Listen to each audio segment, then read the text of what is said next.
Right off the bat, I'm going to invite you to join me in taking a deep breath in and a deep breath out. Deep breath in, deep breath out. One more time, deep breath in. Exhale, let it go. Welcome, my loves. I hope you feel like you have arrived. Today, I want to talk about the idea of rising. Rising up and into the self. Rising up and into who we are becoming. Rising up and into the person who we are being called to become in order to build the life that our soul desires. Today's topic is inspired by a creative project that I do seasonally with two of my crafty friends.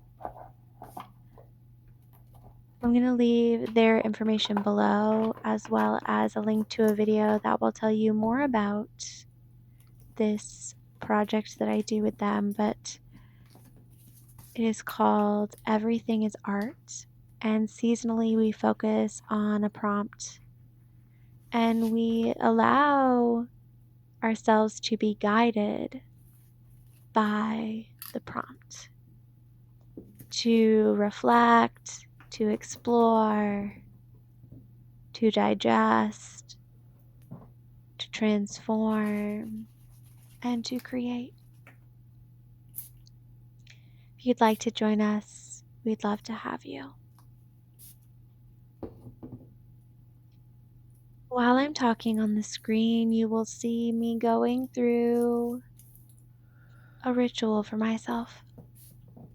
And this ritual pertains to the topic we are talking about today. But just to provide you a little context before I start rambling on, this is my daily planner that I have purchased at the beginning of Aries season that I plan to use to assist me in this intention that I have this year. You'll see I've pulled a few cards. I am working with the 78 Deep card of the day, so I pulled out my own card for that. If you don't know what that is, it's a tarot challenge that I'm hosting this spring. I'll leave the link down below for that as well, if you'd like to join us. But as I am preparing to open and begin using this planner, I wanted to do so in a very intentional way. So you're going to see me pulling out cards that fit my intention for this planner. You're going to see me unbox it and infuse my intention with it and use my sprays and my smoke medicine and light my candle, all of these beautiful things. And I invite you to join me on the journey. So, what does this have to do with rising? I talked about how Rise is a prompt for the season within this creative challenge that I do with my friends, but in a larger scale, why choose a word or a theme of the year that really assists me in my embodiment of the things that I want to feel within my body, within my being, and how I want to step forward in that year? And Often these are words that seemingly find me, as they are more led by my intuitive gifts than they are specifically chosen. But my word for this year, for 2025, is royal. And I'm still learning what that word means to me. But I can witness moments where that idea of royalty in a playful way just kind of peeks its head into my reality. And this really got me thinking about how similar the idea of having this word of the year is to rise in general. So as I talked about in the beginning, we rise, you rise to the occasion, you rise into who you are becoming. And the idea of rising to me is not one of looking down on others, putting yourself above in any way. It's about internally elevating yourself. It's about expansion, evolution, growth.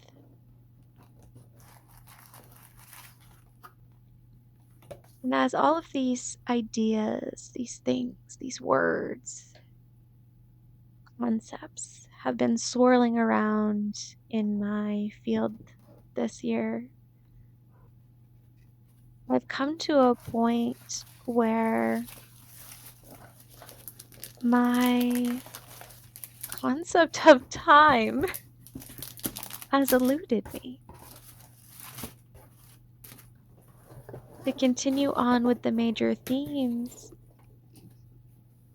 my card of the year within the tarot is the Wheel of Fortune. And I feel that so deeply. At least I have for the first several months of 2025. I feel this swirling, this wheel effect of massive change happening around me and within me. And part of that change is beginning to shift into juggling more, into being more intentional. Let me weave this thread a little more clearly. In 2025, I find myself in a new state, in a completely different land than I've been before. I'm living with people I've never spent much time with.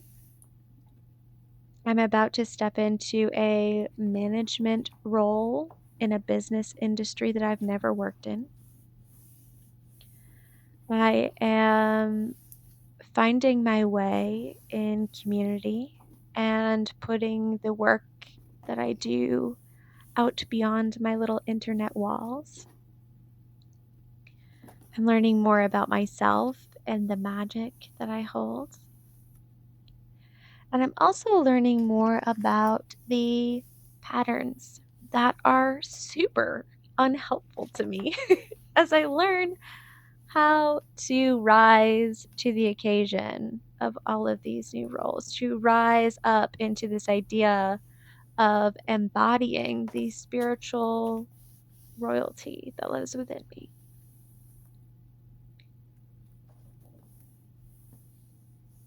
And in order to really ground myself, I have very intentionally selected this daily planner. Now, I always have a planner and a journal and about 50 million other notebooks going. But one thing that I found really helpful last year when I got really busy doing my Akashic record reading practice was having a timeline within my planner where I could map out the schedule of my day, where I could see very clearly, not just with a little number of like, oh, at 6 p.m. I'm doing this, or at 2 a.m. I'm doing this. I don't know why I said 2 a.m. I'm always sleeping at that time, but hey, maybe I'm doing things in the astral plane. We don't need to write that in the planner, but here we are. Seeing your time visually is really helpful, at least for me, especially in times where I feel like a lot of the time isn't my own. And I'm really trying to get out of that headspace. I'm really working on some shadow themes within myself about not owning my time. I don't know if any of you experience this. I don't know if it has to do with my human design of being a manifesting generator and someone that has to like respond to things. I don't really know much about human design, but I've read my little thingies that I've purchased, my little readings. And there's this idea that I'm wired to respond. And I found myself in this holding pattern of waiting for something to respond to. As if whatever's internally happening within me for my own life or my own desires or goals or things that I want to work on isn't something to respond to. So I find myself all too disgustingly often filling time when I don't have a concrete schedule with YouTube videos or Instagram or silly little games on my phone, or I'll open my email like 5,000 times and I can tell that I'm just like searching for something to grasp onto. And I just piss those hours away. And I'm not saying this to be judgmental on myself or judgmental on you if you find yourself resonating with this experience at all. But this is something that I don't want to continue doing. I want to be more intentional with the way that I live my life. I want to be more intentional with my rituals. I want to be able to look at something tangible and see where my energy went for the day. So I picked up this daily planner. And my intention with using it is not to approach this from a productivity standpoint. Like, I'm not scheduling in a schedule for myself. Schedule. But I do want this page to reflect a type of structure that I get to intentionally fill, right? Because that's essentially what a schedule does for us, is it creates structure. And I'm a little rebel. Like, I don't want people to tell me what to do, and yet somehow I do, because I'm always searching for the thing to do. I mean, don't get me wrong. Usually when I'm watching like YouTube or something, I'm watching something educational. I'm learning, but I'm not doing anything with that information. I don't have a record of where that time went. I don't know how I felt that day. I have entire weeks within my planner where I'm like, what happened on Monday, Tuesday, Wednesday when I didn't have appointments? And I literally have no idea. So this planner is to intentionally help me do that. To be a mirror for where it is that my energy is going. And if you're still watching and not just listening to me ramble, which, by the way, if you are just listening to me ramble, don't bother looking at the screen. It's not important. But in case you are watching, here's a little bit of a segue sidewind into what I'm doing, I really wanted to write a love note to myself. And after doing my little ritual of opening the planner, I took a white pencil and I wrote right on the inside cover a little channeled off the cuff message to myself from the aspect of me that was kind of gifting this planner. And within that, writing the hopes and prayers and intentions for what I desire this tool in my life to represent. My approach to journaling and planning and all of the above and in between is very unique. At least unique from a lot of what I see online. Because they are meant to be tools. I'm not here to write down 8,000 to-do lists, although I do often keep track of, things that I need to do in my planner. And I don't necessarily journal about my day-to-day life, but instead I use my books to capture little nuggets, little thoughts, little pockets where I have worked through something emotionally, little spots of process of here's a project that I'm starting and then I never talk about it again. But it's these little breadcrumb trails that I leave myself of here's what you worked through. Here's what you were focusing on. It's a capsule of my process. Because ultimately, my process is my life.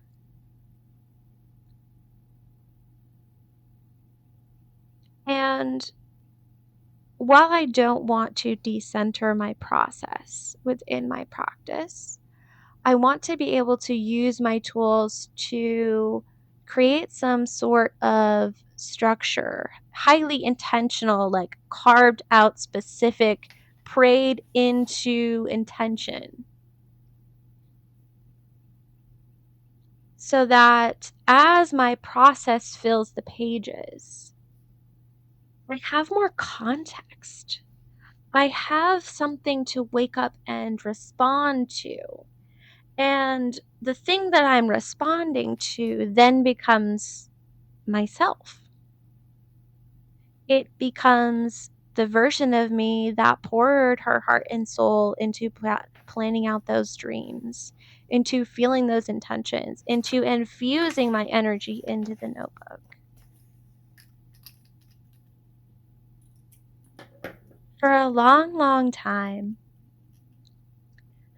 I have seen this idea of structure as limiting, as like putting chains on myself. And I think part of that was just a process that I needed to go through, where I needed to break free of the rules and all kinds of garbage that I had just adopted over, the earlier years of my life. But there came to a point where I swung too far with that. And I stripped myself of structure so much that I then became untethered, kind of like floating aimlessly. And again, this isn't to judge myself. I'm just observing my experience. And I've been talking about this within my tarot posts, within my tarot classes lately. This idea of structure and how structure is, I now understand, super integral to any intuitive practice, because the structure acts as the pillars, as the banks along the river for your intuition, for energy, for your psychic knowings to flow through. If we think of intuitive abilities and the elemental association with that, we think of water, right? Your intuition's associated with the moon, which is associated with water. And what happens to water when it doesn't have a structure to flow within? It becomes destructive. It creates chaos. In some places, it will become stagnant, right? We think of hurricanes or tsunamis or floods. And then when there's nowhere for the water to go, or the ground can't drink any more of it, it pools and it puddles and it sits and it festers. But when nature provides structure like a river bank for the water to flow through, it is able to slow down, to have this beautiful continuous stream, to then provide a well that nourishes everything around it. It goes from being destructive and chaotic to steady and life-giving.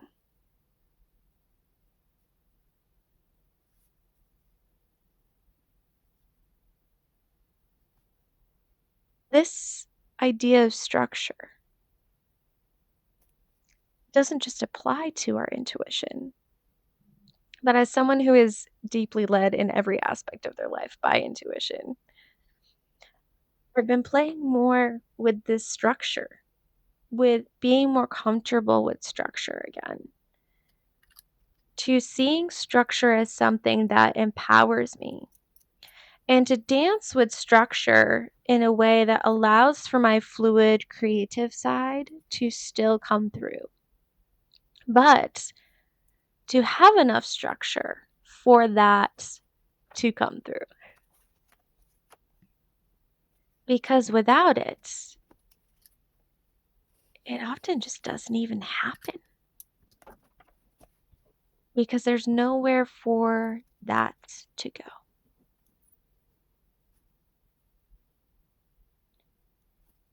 Taking a deep breath in and a deep breath out.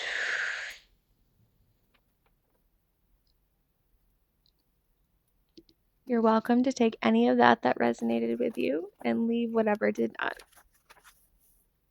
I'm going to take a moment to circle back to Rise. And there's a few minutes left in the video. If you have any questions about what I actually did in this video, feel free to leave them in the comments below and I'll answer. I'm just letting things flow. And that's just kind of there for the vibes, for the visual energy. But basically, I'm just setting up my little planner there. And filling in future dates, creating monthly tabs, filling in kind of my idea of the schedule. Not the idea of the schedule, but I was filling in what I'd done so far today in the manner that I thought I wanted it to look. Anyway, I'm playing in pages, doing the process thing. Well, let's go back to this idea of rising, of my word of the year, of my tarot card of the year. I find that these are things that a lot of us work with. A lot of us have some type of thing that we choose at the beginning of the year, or that chooses us, that is meant to guide us throughout the year. And I really see this as the structure for us to rise within. This is probably too long of a topic to squeeze into this video, but I'm going to try in the next 3 minutes. When you choose hyper intentionally to be aware of your card of the year, or to choose or allow a word or theme to choose you, you're setting the structure of your rising. You're setting the bar for what it is that you are planning to live into this year. Now, our tarot card of the year helps us understand the larger alchemical themes that are happening within our lives, the lessons that are happening based on numerology. But the word that you choose can tell you so much more, right? Because it's so hyper personal.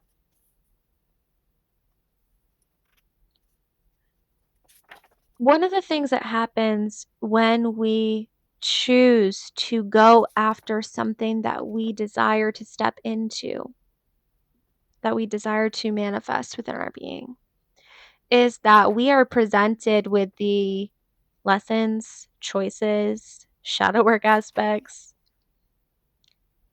the things that are going to mold us into that person who we are becoming.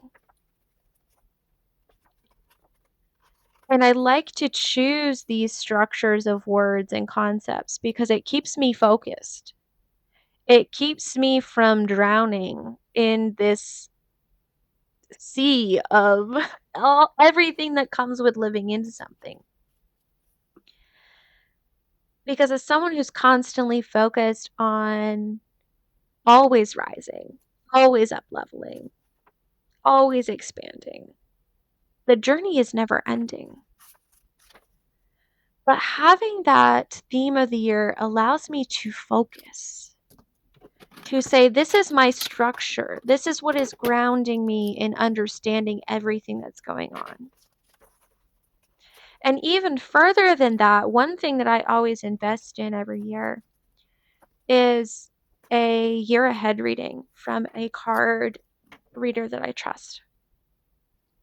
And every month, sometimes multiple times a month, I go back to her reading and I listen.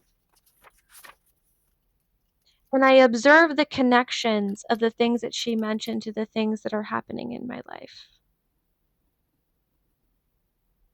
And I remember and anchor into those lessons.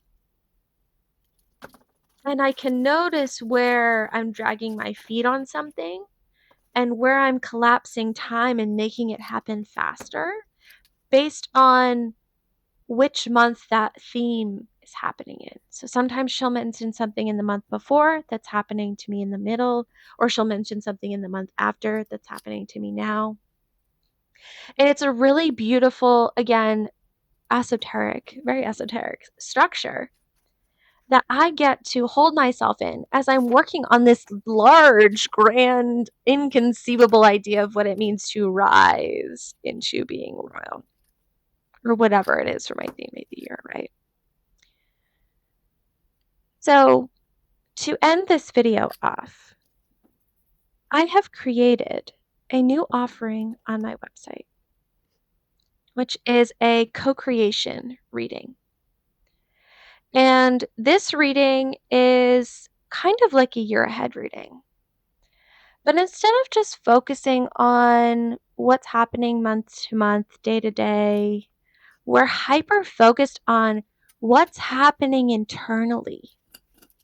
What are these larger themes that you're working with, working through, moving through?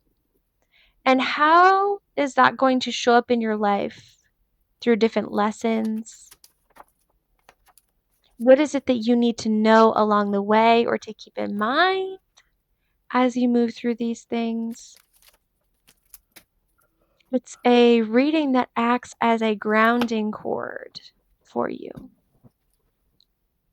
And when I do a reading, if you book one on my website, these are all video readings. So you book your reading, I sit with your energy, I record it, and I send it to you, and you have it forever.